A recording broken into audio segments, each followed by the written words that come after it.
Good day and welcome to Of Many Things. I'm Father Matt Malone, the editor-in-chief of America Magazine and the president of America Media. And this is our weekly live stream, which really takes its name from the column that the editor-in-chief writes at the beginning of every issue of America. We thought that this was a really good opportunity since we're all working from home and now, live streaming, Zooming, et cetera. So this would be a good opportunity for us to stay in touch with our readers in a new way, and for me to reach out to all of you, during what is a trying time in the history of this country. Uh, we here in New York are really at the center of this pandemic in the United States. It was 6 weeks ago today that we closed down the offices, the headquarters of America, and started working remotely. I'm proud to say that our really talented team has made sure that everything has continued to function normally and people receive the magazine. But it's been trying. Of course, it's a trying time for any organization. Uh, but it's a trying time for the people of New York generally, and for the Archdiocese of New York. And that's why a little later in this conversation, we are going to be joined by Cardinal Timothy Dolan, who's the Archbishop of New York, and he's going to tell us a bit about what it has been like to lead the Archdiocese, which is at the center of this crisis in the United States, what the challenges are and what the hopes are in all of that. For my own part, I'd just like to say I'm continually reminded, or I have to say I have to continually remind myself that we are in fact in a crisis, because I think when we think of a crisis, we tend to think of something that happens all of a sudden. It's a dramatic turn of events or a dramatic piece of news which kind of upends us, and then the adrenaline kicks in, and we start to respond. But it's usually a short, quick burst of energy. The trauma that is in this crisis has sort of sneaked up on us, right? And the way that we have to respond by social distancing and so forth has brought this kind of eerie quiet to the world. And quiet is not usually what we associate with crisis. I'll give you an example. I was just walking around my neighborhood the other day. I get an opportunity to go out for about an hour a day, keeping 6 feet away from other people and wearing my mask as instructed. And I was, you would think that it was early morning on Christmas Day in Manhattan because it is so quiet. But of course, those shops aren't closed because it's Christmas morning. They're closed because people aren't working there and they can't work there right now. And every one of those shops represents, God knows how many people who work there and their families, the people who depend on them and so forth. And as I walked a little further along, taking note of all of that, I came upon this big refrigerated truck outside the local hospital, and realized this is now real, right? This is, to me anyway, to my senses, these are our brothers and sisters who have been claimed by this illness, by this pandemic, and so there are these visible signs all around that we're in a crisis. But I think, there's that part of us that just wants things to be normal, and wants to think that we are fully in control. And so sometimes it takes a moment for us to recognize, it takes us a little time for us to recognize those signs that, well, what we are experiencing really is profound, and it is challenging and tragic in many ways. And so I just wanted to offer that to you. I talked a little bit about this in my column, because, look, the implications of this are, for the entire country and for our entire community, but they're also very specific to each of us, to our families, to our coworkers, our colleagues, our loved ones. And given the sort of slow creeping pace of this unfolding trauma, it's important to pay attention to those moments when we seem to be connected with the reality of it, because that's where we will find grace. St. Ignatius reminded us we can really find God in all things, and that everything has within it the power to call forth from us a deeper response to God and to one another. So I think you probably all know Archbishop Timothy Cardinal Dolan is the Archbishop of New York, and I am delighted to have him on the show. He has um, he's actually our neighbor at American Media. We are one block from St. Patrick's Cathedral and one block from Fox News, sort of right there at the intersection of the church and the world, which I think is where St. Ignatius would definitely want us. And so it's my pleasure to welcome Cardinal Dolan. Cardinal, are you there? I am, and it's my delight to be with you. Thanks for the invite. I didn't know. So you're within the geographic boundaries of St. Patrick's Cathedral. I think that's right. Way to go. We got to get you Sunday envelopes. That's right. We need them these days. That's exactly right. And and actually there was a big story, wasn't there, about that we saw in the news about St. Patrick's Cathedral. And we forget during the normal course of events that people coming in and out of the cathedral, of course, to looking for the grace of God and the company of the saints. They also are a part of making the whole thing work financially and practically, right? Yeah. And so there are a lot of parishes, churches like the cathedral that are imperiled right now financially. But I wonder if you could tell us, Your Eminence, what do you see as how is the Archdiocese of New York doing here at the center of all of this, and what are the things that you're worried about most right now? Father Malone, I'd rather that you stay on the topic of the need for donations to the. No, right. Let me speak. I know that feeling well. Yeah, let me speak from the heart, Father Malone, and to this present moment. I just got back about 15 minutes ago. I changed because I was soaking wet from the cemetery, Gate of Heaven Cemetery up in Westchester, where I buried one of our legendary priests, Monsignor John Ruvo, who died at 94 from the virus. What do you got? And I thought to myself on the way back, knowing I was going to be with you, this is a bit of a microcosm of what we're all going through. First of all, you have the loss of a person whom the priests and the people and his family miss very much. Secondly, you had the added burden that they weren't able to be close to him. None of us were when he was going through this. They were unable to hold his hand. They were unable to say, John, we love you. I wasn't able to say thank you for your priesthood. All right. Thirdly, even at the burial, Matt, they were unable to have a funeral mass. I was unable to hug Marie, his 89-year-old sister. All right. Now, I only mention that not to whine, not to say, oh, this is what we're going through, but this sense of loss and emptiness, a feeling of helplessness in the face of sorrow.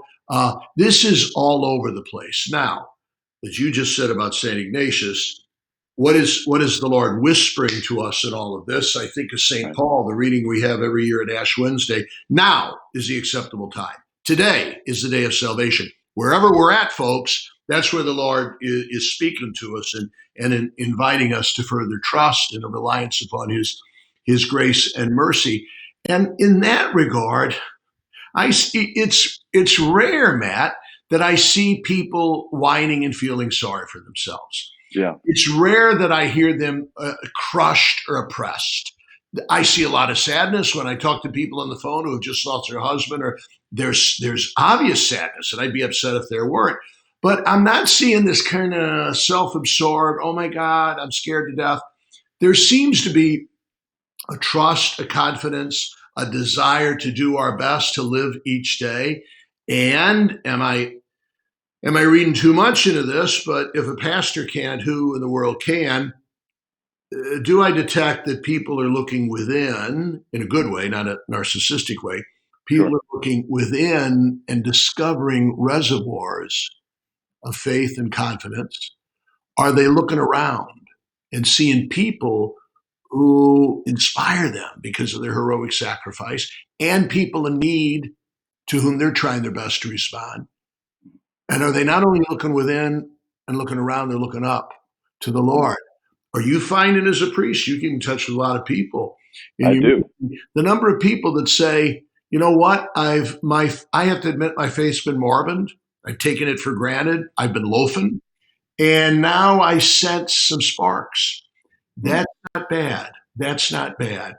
You and I love American history. I don't know if it's too sanguine to think that we might be on to another great awakening like we've had in Hmm. the past in American history, that we may be at the advent of a bit of a revival. I hope so. Yeah, that would be nice. A Catholic revival, right? There you go. That would be fantastic. I do feel that I do hear those same things. I mean, the number of people who have said to me, uh, this makes me really think about what's important in my life, what I value most, who I value most, right? And makes me think about something about the fragility of life.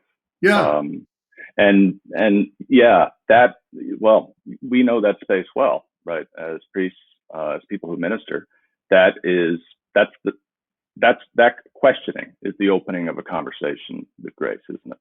You bet it is. You bet it is. And a lot of people are having that conversation. I deal a lot, not as much as you do, I deal a lot with media and journalists. And I don't think it's a caricature to say that a lot of them, as many professionals in America, would kind of describe themselves as hard boiled and perhaps not as religiously vigorous as they should be. In fact, some of them would admit they kind of have maybe a natural skepticism about religion. Even Matt, some of the journalists, because I'm on these unending interviews now, like I am right Right. now, the people asking me to be on, I'm thinking, yippee, let's say but the word, preach the word. And afterwards, they'll say, can you hold on a minute, Cardinal? And they'll ask me about the faith.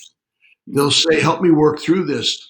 I've had people say to me, I've had a journalist on TV, one of the news anchors, say, I haven't been to Mass and Holy Communion since Easter, but I'm dying for it now. Right. Or since Christmas. They haven't been since Christmas. So you're talking 5 months, but yet they're saying, I really need it. They're not saying they haven't been at Mass and Holy Communion because of the coronavirus. Even, Right. even in the healthy days, they just weren't going. Okay. Right. Now they're saying, do we ever need it? Do we ever need it? So, hallelujah. It Yeah. is, if you and I believe that one of the most basic acts of faith the Bible encourages us to make is, I need a savior. Yeah. I need help. My God, has this ever been an alarm clock going off to kind of perk up those sentiments within the human heart? Yeah. Yeah. Absolutely. They are signs. They are signs of hope. Even an embryonic hope, but nonetheless, Yeah. hope is a powerful force in people's lives. Now, you, I'm sure, in your entire life, never imagined that you would have to close churches No. and not allow people access to the sacraments. And that, I'm sure, is one of a host of decisions that you've had to take during this crisis that have been difficult, unexpected, challenging. The crisis affects every part of life in the archdiocese. Can you talk a little bit about that process and how you've approached those decisions? What kind of perhaps something we may Yeah. not know about those challenges? You're right, Father Malone. I tell you this, it was, in retrospect, it was relatively easy to make the tough decisions to close. All right. Because everybody was doing it, and the people were saying, we better do this, and it's wise to do this. All right. It's tougher now to decide how, when, and where to reopen. And today, I don't know if you knew it or not, so I said, hey, beginning May 1st, the Feast of St. Joseph the Worker, sisters in their convents and in their mother houses could have access. They can begin to celebrate the Eucharist. They're pros at social distancing and safe sanitation. All they got it down pat. So I said, let's reopen for that. It's just a baby step to get back to normal. And we want to kind of keep those baby steps going, Father Malone. I think in fact, most of the church buildings are open throughout the Archdiocese of New York. There are some in crowded areas where the pastors have wisely said, we better not. We tried it for a while and it became too jammed up. We want to get back to where all the churches are physically unlocked and open. We'd love to begin perhaps then priests available for the sacrament of penance. We'd love then to begin some communion services in very prudent and safe ways.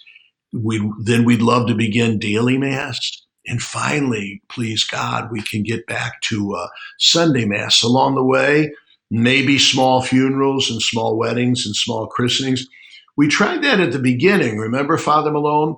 No. We said, okay, you can have christenings under 10, just the immediate family spread apart. You can have weddings, just the bride and groom and the witnesses and the folks on each side. You can have funerals. The pastors themselves called and said, thanks, but it ain't working. There's no way we can control the crowds. I think now it will be easier to do because people know it. They'll be grateful that things are reopening. And I think they'll keep the prudent, healthy boundaries that have been set for us. So that's sort of the plan. Good thing, Father Malone, is we're all doing this together. So when I'm on conference calls with my brother bishops, we've set up now kind of a panel of medical experts and seasoned pastors to kind of advise us how to get back in. We're not doing it on our own. At the beginning, we were kind of thinking, oh, I wonder what other dioceses are doing. Now we're kind of working in cahoots, and that's a good thing. Right. Well, and speaking of conference calls with your brother bishops, I know you were on one with the president. Last Saturday. Week or so, and got a lot of attention. A lot of Catholic commentators talking about it. I know you received some criticism for it. Why didn't they talk about immigration more? They seemed to be friendly or endorsing the president. Why not a sort of harder, more prophetic stance in the call? Have you heard some of those criticisms, and what is your response to them? I have heard. I have heard that there have been some. I haven't seen them firsthand. But look, Father Malone, put it in perspective. I'm getting much more criticism from those on what you might call the right, who are saying, why in the world did you work with Senator Schumer for the sustenance package? How can you work with him? How can you cooperate with Governor Cuomo? Why are you saying compliments for Mayor de Blasio? The right wing is blasting me for the outreach, the spirit of cooperation there, all right? Now the left wing is snotty about the fact that I may have been part of which I was, of a conference call with Catholic leaders. And I just say, look, are we in the sacred enterprise of accompaniment and engagement and dialogue, or are we not? When you do it, you risk criticism on both sides. When you don't do it, well, then what do? We become Amish. I love the Amish, by the way. I wish we could be as virtuous and as people of integrity as they are, but they'd be the first to say they're not quite into Lumen Gentium. They're not quite into the fact that the church needs to be a very visible, radiant part of the human project, and that's not the Catholic way of doing things. Every year I dread, guess what, Father Malone? The Al Smith dinner, because they're going to be blasted. All right. And the thing is, if like Pope Francis says, if we build bridges, if we at least have contacts, then you can also bring up the critical things. Okay. So sure enough, maybe the next time I am with the president, I'll say, hey, thanks again for that call on education. You know what would be good? Why don't you do one on immigration? Right. Which I have been in dialogue with him in the past, in a much less congratulatory way on that one. Right. We're working hard with Governor Cuomo. Maybe in the future I can say, hey, it was great working with you. Thanks for your leadership. You think we can revisit this terrible abortion law that we have here in New York? Let's you gotta make, you know what the Italians say, Father Malone, you gotta make gnocchi with the dough you got. Okay. We might not like the dough in the White House. We might not like the dough in Albany. We might not like the dough at City Hall, but we make gnocchi with it, right? Right. Yeah. Thanks for what's that?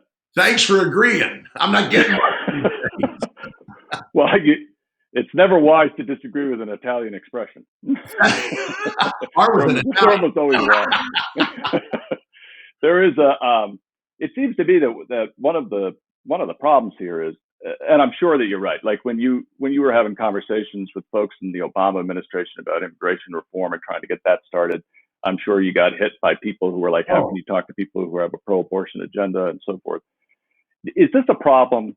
I mean, that we seem to we have to live with because of the homelessness of the church, politically speaking, in this country. I mean, it seems uh, when you look at what the church values, uh, you know, there isn't the one party that represents all of those values, and that there we it's sometimes hard, I think, as a Catholic who feels the obligation, the duty to vote, to know who, in good conscience, they can vote for, Yeah. without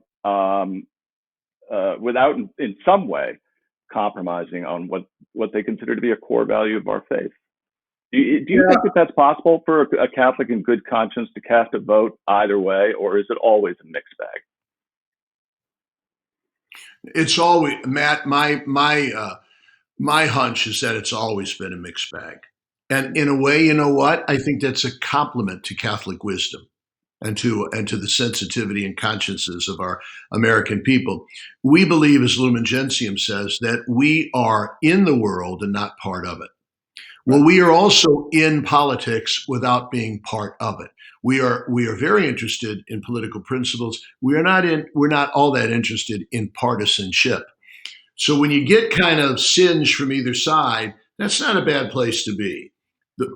And I would maintain, Father Malone, speaking as a history of the Catholic Church of the United States, it's always been that way.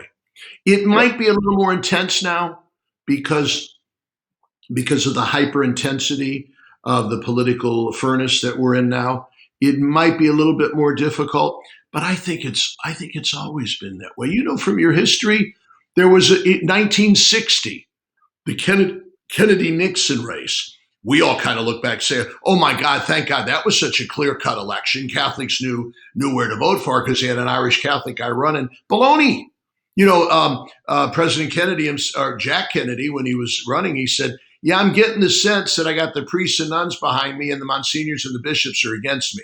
He even detected that there was a bit of a division in Sure. the Catholic ranks. Always has been, always will be. I don't think it was that good. Do you, Father Malone? That for many years, and I remember it well, it was automatically assumed that Catholics were Democrats. Okay, my family was that. I was. I don't think now it's a good thing to be assumed that Catholics are part of the Republican Party. I think it's Mm. kind of good that it's difficult to say where they're at. Not Right. bad, okay? I kind of think it's good when sociologists speak and say, the Catholic vote is not monolithic.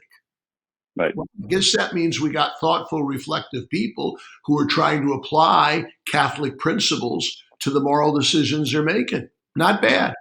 Yeah, and it seems that, and so the other piece that would follow from that is, because you are a member of the Democratic Party or a member of the Republican Party, you're not necessarily not a Catholic either, right? Right, right. Yeah, yeah, Yeah, no, you're and right. There's yeah, that there is there is a I think the polarization that we are experiencing in this country, it's so profoundly disruptive. I mean, it's always been, and as you say, you're a student of American history. There's always been polarization in the United States. I mean, look at what Jefferson and Adams people said about each other, right? It's awful not stuff. true. Yeah. But it seems to me that it it's it's more destructive and more toxic when it's part of a 24-hour news cycle Yeah. where politics is almost the national pastime, right? Yeah. And our self righteousness has has so many different ways of expressing itself, right? And Yeah. immediately too, right? Without reflection. And what Father Malone, an apprehension I have is that that drives people to ignore it all. Yeah. I think we have a moral obligation to be involved in the political process. I think it's a moral imperative that we are faithful citizens. And I think that, and we can't avoid it. And I think there are people, so they'll want to shut us up. The people that are criticizing, if I'm into a conversation with President Trump about Catholic education, they say I shouldn't be. They want to shut me up, but they'll be very mad if I don't accept an invitation from the other side. It's pardon the cliche. Isn't it a both and not an either or? I hate cliches, but cliches are we use them all the time because they're true. Okay, Right. and that's just that's simply I think that's just part of the give and take of the world. It also applies, and we can't ignore this, to intramural church things, doesn't it? As Yeah. America often reports. So Yep. it's just not the out there. It's just not the secular world. It's internal to the church as well. I think that that's absolutely right. That there is it as a recovering practitioner of politics, I nothing makes me sadder than to see the same patterns of partisanship and polarization play out within the church that we Yeah. see in the larger society, right? Yeah. And we ought to be able to recognize that the source of our unity is a person who is the way and the truth and the life, and Yeah. it's and not a party political platform, right? Or the You got same it. liturgical or philosophical tastes and so forth. You got it. Yeah. So, how are you staying sane in the midst of all of this? This is the question people are zooming each other about. Are you reading something new, doing something new? Yeah. Taking Yeah. a I little just time said to pray in a different way? I was just zooming with a group of our seminarians, and I said, fellas, you're going to learn some lessons now. Reflect on what you're going through. One thing you must learn is that it's always good to have a routine. It's always good to have a schedule of the day. Set responsibilities that you got every day. So, Father Malone, thanks be to, it's still very busy, by the way. At the beginning of this, I said, oh, this might be a couple of weeks of snow days. No, it's been pretty busy. And I'm discovering new ways to keep in touch with the people, and we still have all of our meetings. But I do have a little bit more time for prayer. I do have, believe it or not, a bit more time for exercise. I am doing much more reading. I just finished that excellent Churchill biography by Andrew Roberts. And I Yeah. was so fascinated by that I went out, I ordered the Napoleon one that he had done earlier. I said, this guy's on a roll. So those are good things that I try to do that every day and quote normal times. Now I'm able to enhance a little the things that every day in normal life I say, I wish I had a bit more time in my Yeah. prayer. I wish I had an extra 20 minutes every day to do more reading. I wish I had, I could make sure that I exercise every day. And by the way, I wish I had time to keep in touch with people who mean a lot to me, whom I usually only keep in touch with a Christmas card. So I've Yeah. been doing that too, calling people. Yeah. Somebody just teased me. I was on the phone today and I said, Tom, I'm really keeping in touch with people I love that I haven't talked to in months. And he said, oh, good. You called your mom? Well, obviously that wasn't who I had in mind, but I'm calling old friends that I haven't heard from in a long time. I'm calling brother bishops that I Yeah. might see in November. I'm saying, how's it going? What are you doing about reopening? How have your priests doing? So it's a good time to do the kind of things that we go. This is what people say about retirement, okay? Right. And in a way, this is what people say about sabbatical. List the things you wish you had more time to do and do some of it now. Right. Right. Yeah. It's interesting that you should say that because there was a piece in America a couple of months ago by a cloistered nun who said, she thinks one of the things that people, I'm sure, think about is what do I do all day? And she said, rule number one, have a schedule, have There a you plan. go. You got to have a plan for every day. There you go. Yeah. Make your bed and get out of your pajamas. You hear? Yeah. Don't you stand up now, Father Malone. I'm afraid you got your pajama pants on. Yeah. Well, I'd be lucky. So, Your Eminence, thank you so much for being on Of Many Things, and you and the Archdiocese are certainly in our prayers. And if you want to read some of those comments about that phone call, you can find them at AmericanMagazine.org. It's a mixed bag, but they're there, and our readers are really thoughtful, especially I think when they're critical. So I'll take a look. Thanks, Father Malone. Keep up the good work. All right, Cardinal. Be well. See you, Mass. And if anyone watching would like to join that part of the conversation about the politics and the unfolding nature of the commentary on this exchange with the president and the Catholic bishops, you can go to AmericanMagazine.org and join the conversation. And there's one thing that I think is special about America, and it is that we are a place where every faithful Catholic voice is welcome, and there is not a quarter of the church in which we are not at home. What that means is we can disagree with each other, and we can have an argument in the best sense of the term that is informed, that's intelligent, and that is charitable. And if you want to know what the antidote is to all that partisanship and polarization that we were just talking about in my conversation with the Cardinal, it's the ability to have that argument and that conversation. I'm very proud that America is a place that hosts it, and I'm very grateful for your being a part of it. So be sure to follow us on social media, subscribe to our YouTube page, and of course, for this broadcast and all of our other content, including more videos and podcasts, you can go to AmericanMagazine.org. My thanks to Cardinal Dolan. My thanks to you for watching. God bless you, and have a great weekend.